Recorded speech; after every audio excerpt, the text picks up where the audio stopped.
मित्रों कहते हैं, जिंदगी का सफर आसान नहीं होता। रास्तों में मुश्किलें भी आती हैं और कांटे भी। लेकिन एक चीज है जो हर बोझ को हल्का कर देती है, और वो है नेकी। नेकी करो तो सफर आसान हो जाता है। हर मुश्किल में इंसान मेहरबान हो जाता है। दुआओं का असर वक्त बदल देता है और पत्थर भी मोम सा जान हो जाता है। नमस्कार साथियों, स्वागत है आपका बुद्धा ज्ञान यूट्यूब चैनल के इस ज्ञानवर्धक मंच पर, जहां हर वीडियो आपको देगा ज्ञान, शांति और जीवन की नई दृष्टि। तो आइए बिना कोई समय गवाए इस अद्भुत और ज्ञानवर्धक यात्रा पर चलते हैं। कई 100 साल पहले जब समय धीमे बहता था और प्रकृति की गोद में गांव बसे थे। एक छोटा सा गांव था जिसके चारों ओर हरे भरे खेत और चमकती नदियां थीं। इस गांव में रहता था एक युवक जिसका नाम था वीर। वीर की उम्र करीब 26 साल थी और उसका चेहरा मेहनत और सादगी की कहानी कहता था। उसके माता पिता और भाई बहन एक भयंकर बीमारी में इस दुनिया से चले गए थे और अब वह इस दुनिया में बिल्कुल अकेला था। एक छोटे से मिट्टी के घर में वह रहता, जहां रातें सन्नाटे और दिन मेहनत से भरे होते। गरीबी उसका साथी थी, लेकिन उसका दिल इतना नेक था कि गांव वाले उसे सच्चा वीर कहते। उसकी थोड़ी सी जमीन थी जहां वह धान की खेती करता और उसी से अपना पेट भरता। हर सुबह वह सूरज के साथ उठता और हर शाम थकान के साथ घर लौटता। फिर भी उसके चेहरे पर हमेशा एक हल्की मुस्कान रहती। वह मानता था कि नेकी और मेहनत ही इंसान को सच्चा अमीर बनाते हैं। एक सर्दियों की सुनहरी दोपहर थी। आसमान नीला था और हवा में ठंडक की मिठास घुली थी। वीर अपने खेत में झुका हुआ धान की फसल काट रहा था। उसका पसीना मिट्टी में गिर रहा था और चारों ओर प्रकृति की सिम्फनी बज रही थी। पत्तों की सरसराहट, चिड़ियों की चहचहाट। तभी अचानक हवा में एक तेज फड़फड़ाहट की आवाज गूंजी। वीर ने चौंक कर ऊपर देखा। एक खूबसूरत सफेद सारस जिसके पंख सूरज की रोशनी में चमक रहे थे, आसमान से नीचे की ओर आ रहा था। सारस एक ऐसा पक्षी था जो तालाबों और नदियों के किनारे अपनी शांति और सुंदरता बिखेरता था। सर्दियों में ये सारस दूर दूर से भारत की धरती पर आते जैसे कोई स्वर्गीय मेहमान। लेकिन यह सारस तड़प रहा था। वह फड़फड़ाते हुए जमीन पर गिर पड़ा और उसकी चमकदार सफेदी अब खून से लथपथ थी। वीर का दिल दहल गया। यह क्या हो गया? उसने धीमे स्वर में कहा।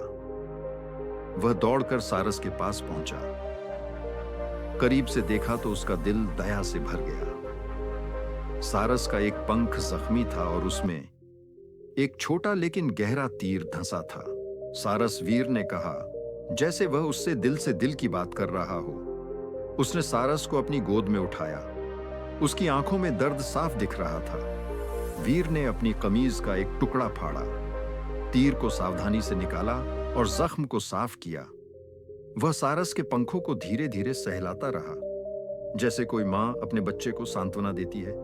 शांत हो जा, तुझे कुछ नहीं होगा, वह फुसफुसाया। धीरे धीरे सारस की सांसें सामान्य हुई। उसने अपने पंख फड़फड़ाए और फिर जैसे जादू हो गया, वह उड़ने की कोशिश करने लगा।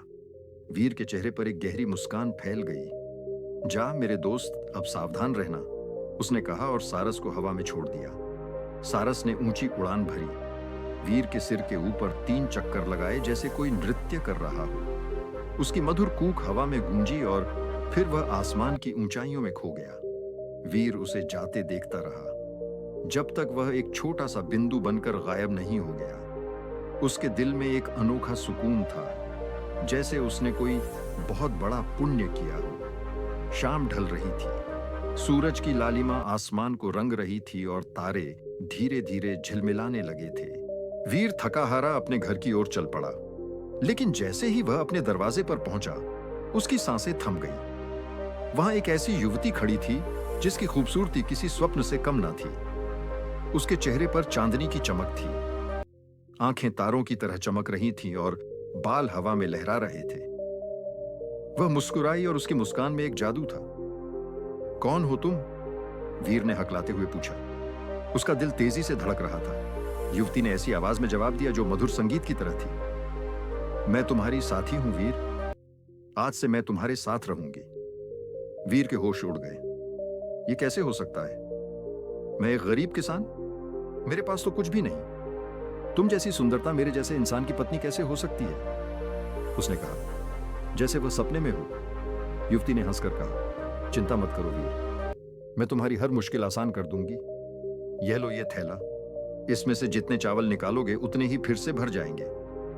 अब तुम्हें कभी भूखा नहीं रहना पड़ेगा। वीर ने थैला लिया और जब उसने चावल निकाले तो थैला फिर से भर गया। उसकी आंखें आश्चर्य से फैल गई। यह जादू है, उसने सोचा। फिर युवती ने कहा, अब मैं तुम्हारे लिए कपड़ा बुनूंगी, ऐसा कपड़ा जो दुनिया में कहीं नहीं मिलेगा।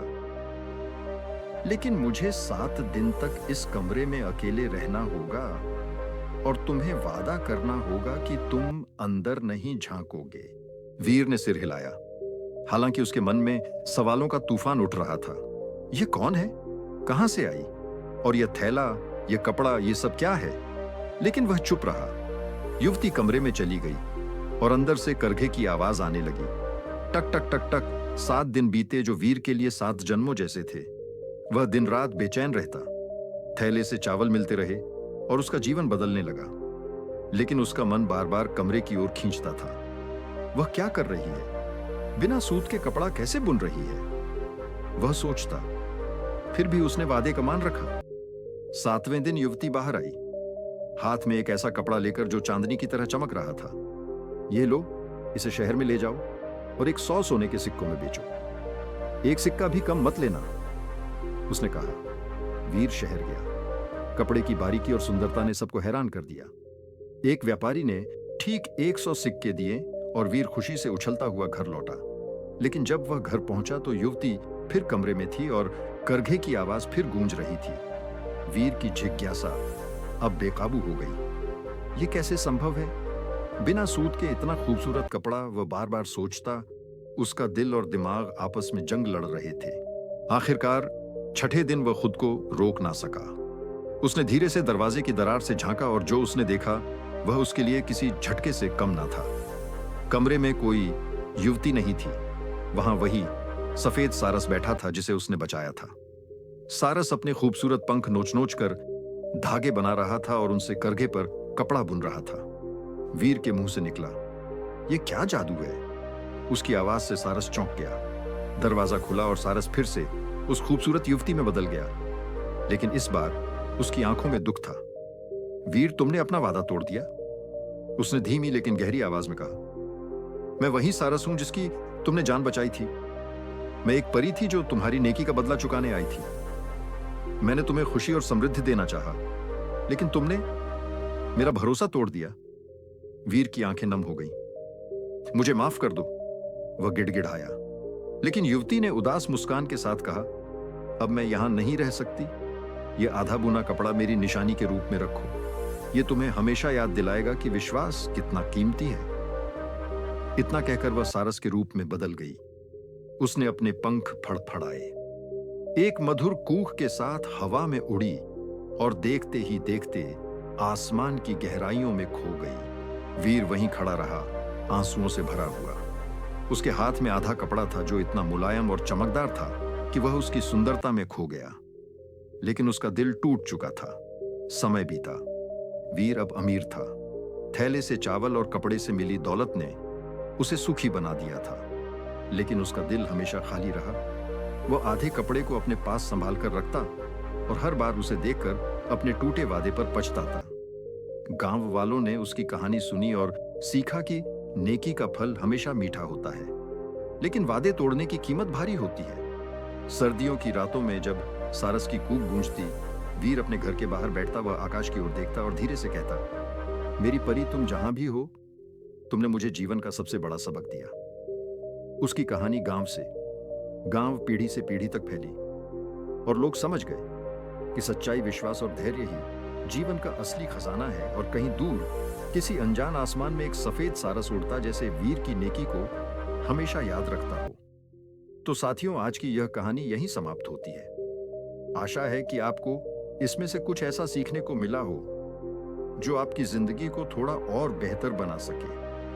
अगर यह यात्रा आपको पसंद आई हो तो हमारे चैनल बुद्धा ज्ञान से जुड़े रहिए। लाइक, शेयर और सब्सक्राइब करना ना भूलें। तो चलिए फिर मिलेंगे एक नई कहानी और नई प्रेरणा के साथ। तब तक के लिए अपना और अपनों का ख्याल रखें। धन्यवाद और नमो बुद्धाय।